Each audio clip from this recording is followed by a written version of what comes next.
My name is Roderick Jones. I'm a commercial real estate capital advisor, and I help commercial real estate sponsors and developers do larger deals. So today I want to talk about a topic that is very important. And the reason I say this topic is so important is because I see a lot of sponsors and developers and investors who are looking to do bigger deals being penny wise and dollar foolish. So what do I mean by that? So here is what I mean. As a real estate investor, as a commercial real estate sponsor, as a syndicator, as a fund manager, whatever you want to call yourself, as an investor, your job as a sponsor is to do two things. Those two things are this: find deals and find money. Your main job as a sponsor, as a developer, as an investor is to find deals and find money. And in order to do that, you must have systems and processes in place. So that way it simplifies what you have to do. But we're not going to go into systems and processes today. Today, we're going to talk about something very specific. We're talking about running your business as a CEO. So, as a real estate investor, as a sponsor that's putting together deals for commercial real estate, that can be commercial real estate, that can be office, that can be retail, that can be industrial, and that can be multifamily. As a sponsor putting together deals in multifamily, you need to run your business like a CEO. And what do I mean by that? So running your business as a CEO means that you have systems and processes in place so that way you can get to the outcome that you're looking to get to. And for the purpose of this video, I'm going to focus on running your business as a CEO from the lens of finding deals and finding money. So for finding deals, if you're running your business as a CEO and finding deals, which a lot of sponsors and investors do, they work with a commercial real estate broker to go out and find deals. This helps them leverage their time, so that way they can look at more deals than they would be able to look at by themselves. Let me give you an example. So if you're a commercial real estate sponsor and you're out looking for deals by yourself, meaning that you want to be direct to owner, you want to go out and find the property, you want to do all the marketing, you want to put together all the offering memorandum and all of that by yourself. You want to go and find the property by yourself. That takes a lot of work on your end. So yeah, you're finding deals, but are you maximizing your time to find the most deals? If you're doing all of that, like you want to be the head of acquisitions, you want to go and find the properties, you want to talk to the owners, that's cool. That's one way to run the business. But if you're trying to scale up from 0 units to 1,500 units, you're going to have to move a little different. If you're trying to scale up from 1,500 units to 15,000 units, you're going to have to move a little different. And so another way that you can move, if you're operating your business as a CEO, another way that you move is that you work with brokers. You work with commercial real estate brokers in those particular markets that you want to invest in. This helps you run your business and maximize your time. Why? Because it helps you maximize your time because it is the broker's job, the commercial real estate broker's job, to go out and find the deals that you're looking for. It's their job to call the owners. It's their job to get the deal under contract. It's their job to, market the deal and show the deal to you and other investors. And as a commercial real estate sponsor who's running their business as a CEO, it's your job to analyze all the opportunities that's coming in from those brokers and to say, does these opportunities make sense?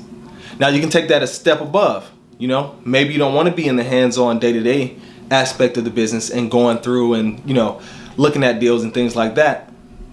Another thing you can do is bring on an acquisition associate, where this acquisition associate's job is to speak with the commercial real estate brokers, analyze all the deals the way you need the deal to be analyzed, and run the property and run over the specifics and the metrics and everything that you would look at. All the metrics that you would look at, that's what this acquisition associate's job is to do. Go and find deals. That's all they're here to do.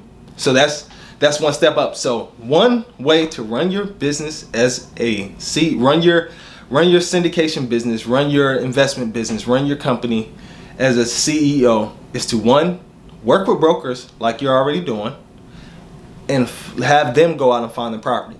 And then two, get an acquisition associate in place.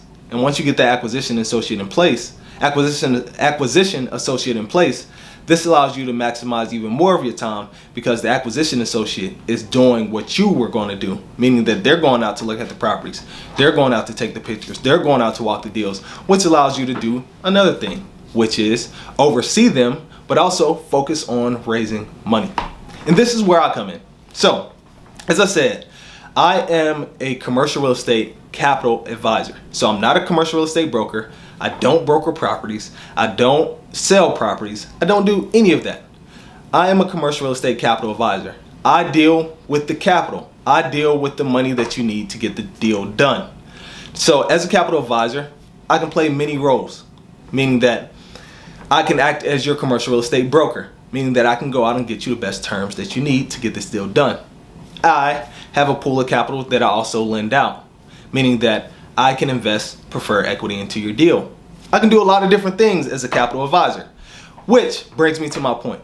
So if you're running your business as a CEO, I see a lot of sponsors being penny wise and dollar foolish when working with capital advisors or working with commercial real estate brokers.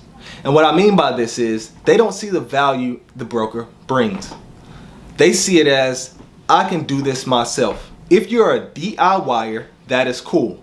But if you're going to scale your business from where you are to where you need to go, whether that's 0 units to 1,500 units, whether that's 1,500 units to 15,000 units, whether that's 15,000 units to 150,000 units, whether that's 150,000 units to $1.5 million units. If you're a DIYer, here is your wake-up call.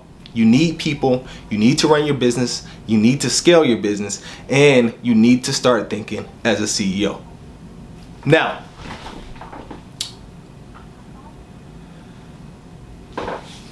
here's where commercial real estate sponsors and developers are being penny wise and dollar foolish. If you need to finance a commercial real estate property, there's two things you can do. One, you can go and talk to every single lender, every single bank yourself, or have your team talk to every single lender and every single bank yourself and get the deal funded that way. Or, no, there's three things you can do. So, talk to every single lender, every single bank yourself, or go to one lender and have one lender, give you their terms and accept the terms from one lender. Or here's the third way. You hire a mortgage broker, you hire a capital advisor, and you have them go out and grab term sheets or get terms from many different sources and bring you the best terms. So let me tell you a story. Let's give you an example. So one, you're a commercial real estate sponsor. You don't see the value in a capital advisor. You don't see the value in a commercial mortgage broker. So you go out and you look for the best terms for your deal. Here's what you're going to do. You're going to fill out an application. And you're going to fill out an application for that one particular lender so that way they can get you a term sheet. Then, if you don't like their terms, guess what you're going to do? You're going to go to another lender and you're going to fill out their application. And then you're going to go through their process so that way you can get a term sheet for their deal. And if you don't like that lender, you're going to go to another lender. And the process keeps going on and on and on and on and on until you find the best terms that you're looking for. Or, I'll give you another example. You're a commercial real estate sponsor. You want the best terms on the market. So you go out and talk to 10 different lenders. You go through their process 10 different times and you figure out who has the best terms. But when you do this, you have lost a lot of time. You have lost a lot of energy. You are jaded because you're tired of going through the same process. And by the time you go through your 11th capital source, you may not even make it to 11. You may make it to 3. But by the time you get to that last one, you're like, at this point, I really don't care. Just give me the terms so I can get this deal closed. And then you end up probably with the worst terms, or not worst terms, but not the best terms on the market.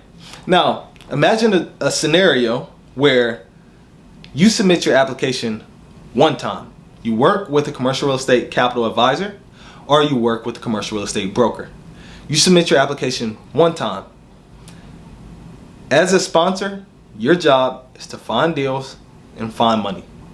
So you should be out raising equity, not worried about the debt. And so as you work with a capital advisor, you work with a commercial real estate broker, what you do is you hand this task off to them. They become part of your team, and now their job is to go out and find you the best terms on the market. So you submit the application one time to your commercial real estate capital advisor or your commercial real estate broker. And then they go out and do that same process. They talk to all the lenders in the market. They talk to all the capital sources in the market to get this deal done how you need to get it done, how you need to get it done. And then they come and present you with the terms. Here's the options that you have to get this deal funded. Here's the best terms. Here's the worst terms. Here are the worst terms. Here's what we feel you should do. What this does is allow you to run your business as a CEO, allow you to attract the right people to your team, such as a capital advisor or a mortgage broker, to have them go out and get you the best terms on the market and bring it back to you. Now, here's what you didn't have to do when working with a capital advisor or a mortgage broker. You didn't have to go and speak to a bank. You didn't have to fill out the application more than one time. You didn't have to go to 10 different places or all over the place to find the best terms. You work with your capital advisor, and your capital advisor's job is to go and get you the best terms and come back to you and present it. So you spent more of your time looking for the equity, raising the equity, looking for putting the pieces together for this deal, and less of your time going to each different lender and talking about it. So that's something to think about. Are you running your business as a CEO, or are you running your business as a side hobby? And it doesn't matter what level you're on. You can be on a large scale operation or own 15,000 units, and you can still run your business as a hobby. So don't think this is only for small people or people who are lower on the totem pole. It's for everybody. It's for all the CEOs, all the entrepreneurs, all the real estate sponsors, and all the real estate syndicators out there, and developers. You're not just developers. And the developers who feel that they can do everything themselves. If you're going to scale, you can't do it yourself.